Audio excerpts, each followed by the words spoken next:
जय गुरु माऊली Vidarbha special रेसिपीमध्ये आज बनविणार आहे गणपती बाप्पासाठी वेगळे सारण भरून खुसखुशीत तळणीचे मोदक। गणपती बाप्पाच्या आवडीचे व मुलांच्या पण आवडीचे। चला तर मग रेसिपीला सुरुवात करू। मोदकाची पारी बनविण्यासाठी 2 वाटी मैदा, चिमूटभर मीठ, 1 चमचा कडकडीत तुपाचे मोहन। असे कडकडीत मोहन घातले की मोदक खुसखुशीत होतात। मोहन कडकडीत गरम असल्यामुळे लगेच हात लावायचा नाही। थोडं कोमट झाल्यावर मोहन मैद्याला चोळून लावून घ्यायचं। असे हाताने मोहन लावले की पारी छान खुसखुशीत बनते। थोडं थोडं पाणी टाकून मैदा भिजवून घेते। घट्टसर गोळा बनवायचा। पोळीसाठी भिजवतो तसा न भिजवता असा छान घट्ट गोळा बनवून घ्यायचा। 10 मिनिटासाठी झाकण ठेवून असेच राहू द्या। तोपर्यंत मोदकाचे सारण बनवू। 20 काजू, चारोळी, जायफळ, 2 इलायची, 20 बदाम घेतले। बदामचे काप करून मिक्सरला जाडसर फिरवून घेते। असे जाडसर काढा। काजू मिक्सरला जाडसर फिरवून घेते। असे या चमच्याने 2 चमचे साखर, 2 इलायची, थोडं जायफळ बारीक करून घेते। हे सर्व यामध्ये टाकून मिक्स करते। चारोळी, 1 चमचा तूप। नेहमीपेक्षा वेगळ्या सारणाचे मोदक चवीला खूप छान लागतात। मैदा भिजवून 10 मिनिटे झालेले आहे।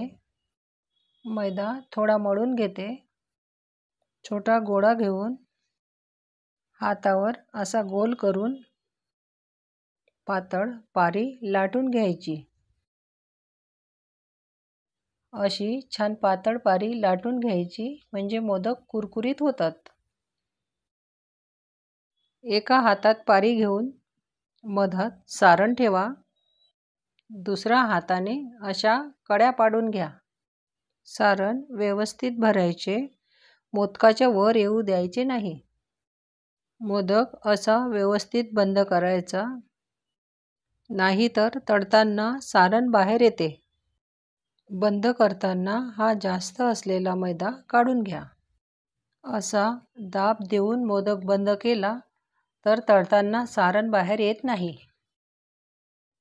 हाताने व्यवस्थित कड्या पाडता येत नसेल तर चमच्याने असा हळू दाब देऊन कड्या पाडा।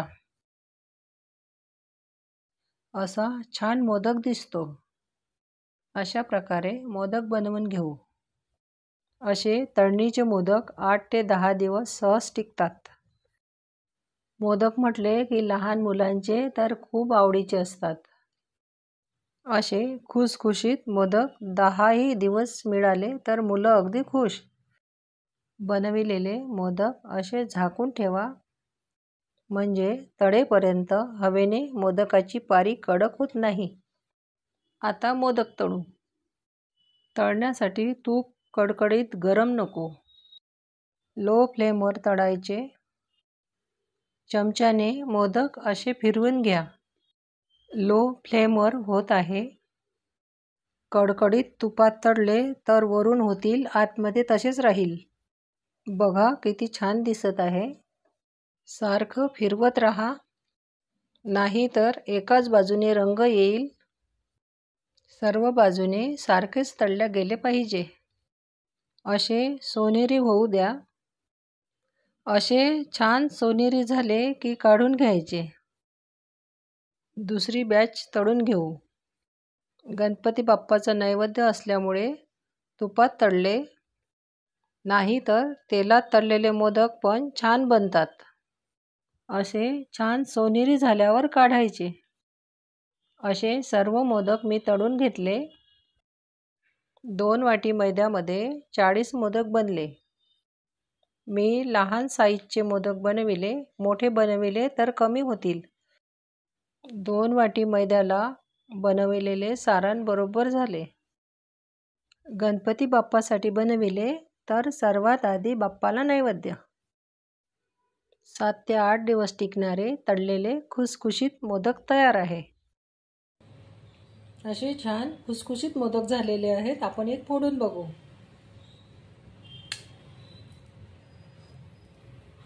बघा किती खुसखुशीत झालेले आहेत.